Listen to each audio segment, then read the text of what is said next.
Hi, I'm Matthew Burgess. I'm Principal and Chief Executive at Gloucestershire College, and I'm here to take on the SoGlos 10-question challenge. Gloucestershire College is it's the largest further education college in the county. We provide vocational and technical training for 16 to 18-year-olds in a whole range of subjects, for adults who are retraining or wanting to progress in their career, a massive programme for employers to upskill their workforce, based primarily out of campuses in Gloucester, Cheltenham and the Forest of Dean. And we enrol every year about 15,000 students, and we employ about 800 staff, to give you an idea of the scale. And we cover every curriculum area that you can think of apart from agriculture. Okay, you've been with Gloucestershire College for more than 24 years. How has your role changed most in that time? Wow. Well, I came as finance director and I've been principal for the last 10 years or so.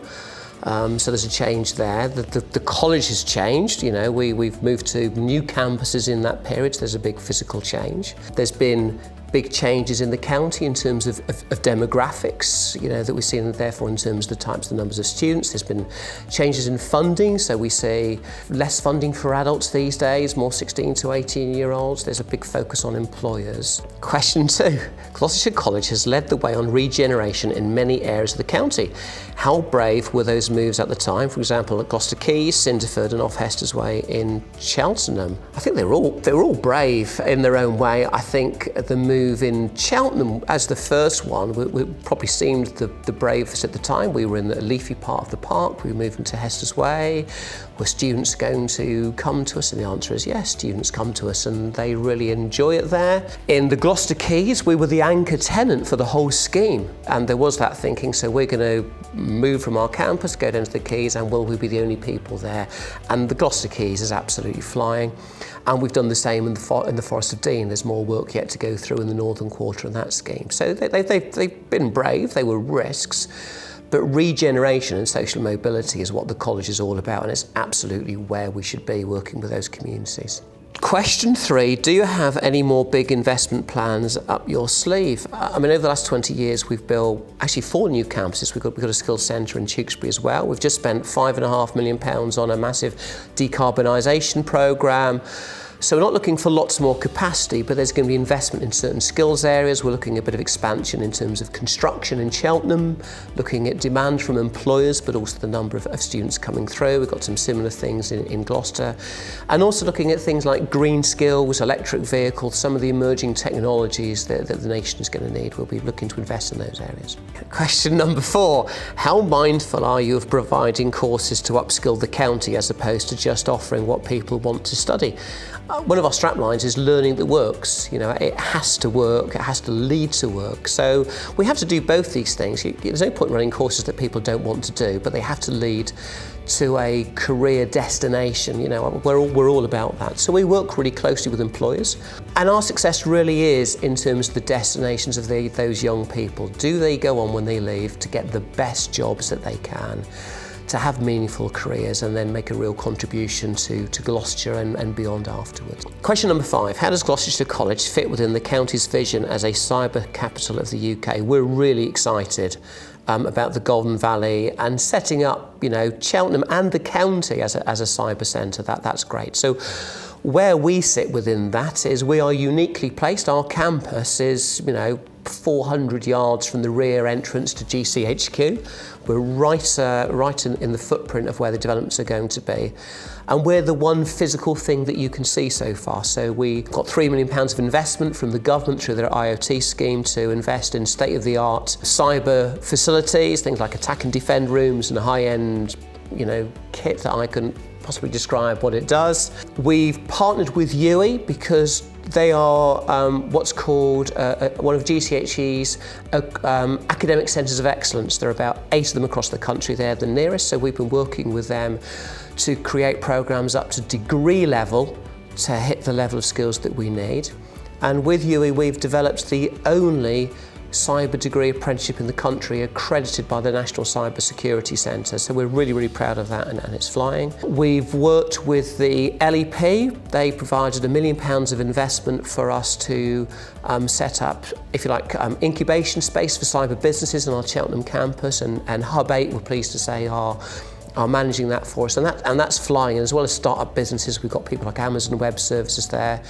And what's clear is there's a real appetite for a physical cyber community on the doorstep of GCHQ, and it's going to be really exciting. Question number 6. You've been at the forefront of promoting apprenticeships. Are you winning the battle to change perceptions on this form of training? I think we're winning the battle with employers. I mean, this year, for the first time, we have far more vacancies with employers than we have young people wanting to do it. It's normally the other way around.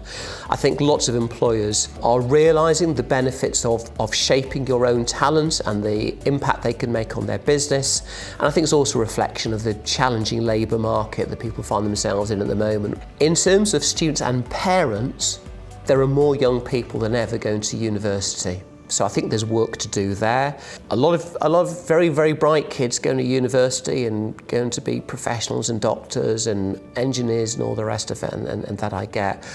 There are a lot of kids, though, who I don't think that's necessarily the best outcome for them in terms of, the news that's out there, in terms of the debt they're going to carry, the likely jobs they're going to get, and actually when there's a real absence of technical skills for UK PLC that they could really fill. So I hope that message does get out there, and I hope we get it in the less traditional areas that people start thinking about. This is at least as good an option. Question number 7. What message do you have for Gloucestershire businesses who aren't aware of just what GC can offer?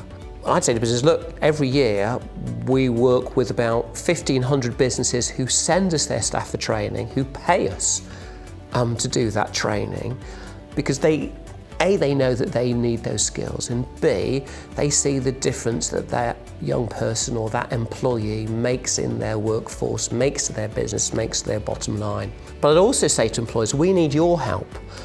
Solving the skills challenge isn't something that we can do on our own. We have loads of young people who come to us. We are a source of potential talent for your future workforce. We are the people to come to. They need experience on the way. They need experience of the world of work, because there's no substitute for doing it for real in my experience. When they get out there, where they see what it's like, that's when they grow up really quickly. So we need your help, particularly with some of the curriculum changes, the new T levels, providing those work experience opportunities. That'd be fabulous. Question number 8. You've been pledged to be carbon zero by 2030, if not sooner. Why is this so important? We'll be carbon zero very much sooner than 2030. We are just completing a £5.5 million retrofit programme in our Gloucester and Cheltenham campuses. This comprises ground source heat pumps. So at each car park we've drilled 40 boreholes, each borehole 200 metres deep. We've invested, I think, on every solar panel available on the planet, looking at our roofs. We've got thermal batteries so we can, sell surplus power back to the grid. It's a massive scheme. Next year we'll reduce our carbon footprint by 70%, and as the grid decarbonises, we will certainly reach this target. I've got no concerns about that one. Why have we done it? I've got children, I work with young people. Each of us has got a moral obligation to leave the planet in a better state for the next generation. That's absolutely clear. As an educational institution, we've got a responsibility to show young people that the choices we make a difference, and the choices we make can still make a difference, and that's really important. Question number 9, what's the heart of your vision for Gloucestershire College over the next 5 years? Our mission remains the same. There are 3 kind of planks that go through our mission. First and foremost, working with young people, preparing them for their future careers and their future lives, working out what it is they want to do, making sure they've got the skills to be successful so they can become the best they can become. They can make a real difference in our community and in our society. The second, and writ large to everything we do, is social mobility. So in Gloucestershire, there is polarised attainment and opportunity. There are real pockets of deprivation. There are too many young people across the county who don't do well at school, who don't get into good employment, who have really challenging lives. And we can see, linkages between life expectancy and crime and all the rest of it. We as a county, as a business, can't afford to waste that talent. So for us, making sure whatever someone's starting point, they get every opportunity to succeed is absolutely critical. And the last one is that we have to ensure that our employers have the skills that they need for their businesses. Absolutely critical. We need them to be prosperous to create the jobs for our students to go on to. So it's a holistic cycle, it's the circle of life. Question number 10, what do you enjoy doing in the county when you're not busy working? I mean, I love spending time with, friends and family and going out. I love being outside. I'm a big cyclist, and I can tell you, I don't think there's anywhere better than Gloucestershire for cycling. It's just fabulous. The endorphins you get in between a pint somewhere, really nice. Watching sport, a bit of golf. It's just a great place to live and work, Gloucestershire. I love it.